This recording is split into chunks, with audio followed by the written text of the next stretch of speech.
samedi 28 septembre 2024.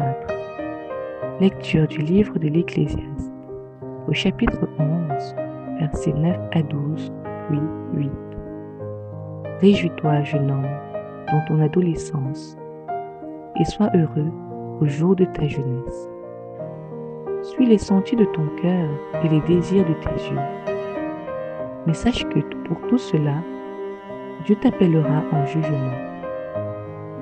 Éloigne de ton cœur le chagrin, écarte de ta chair la souffrance, car l'adolescence et le printemps de la vie ne sont que vanité. Souviens-toi de ton Créateur au jour de ta jeunesse, avant que viennent les jours mauvais et qu'approchent les années dont tu diras « je ne les aime pas ». Avant que s'obscurcissent le soleil et la lumière, la lune et les étoiles, et que reviennent les nuages après la pluie.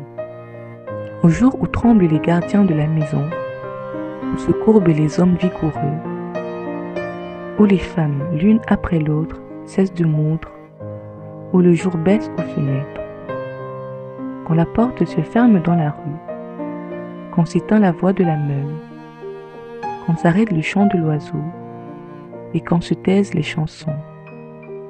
Lorsqu'on redoute la montée et qu'on a des frayeurs en chemin, l'amandier est en fleurs, la sauterelle s'alourdit et la capre ne produit aucun effet.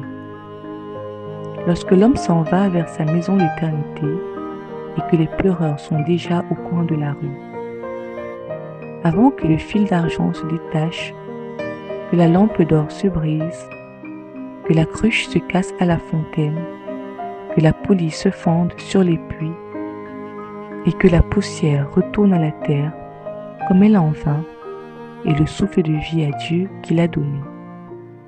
Vanité des vanités, disait l'Ecclésiaste, tout est vanité. Évangile de Jésus-Christ selon saint Luc, au chapitre 9, versets 43b à 45. En ces temps-là, comme tout le monde était dans l'admiration devant tout ce qu'il faisait, Jésus dit à ses disciples, « Ouvrez bien vos oreilles à ce que je vous dis maintenant. Le Fils de l'homme va être livré aux mains des hommes. » Mais les disciples ne comprenaient pas cette parole. Elle leur était voilée, si bien qu'ils n'en percevaient pas le sens, et ils avaient peur de l'interroger sur cette parole. Parole du Seigneur.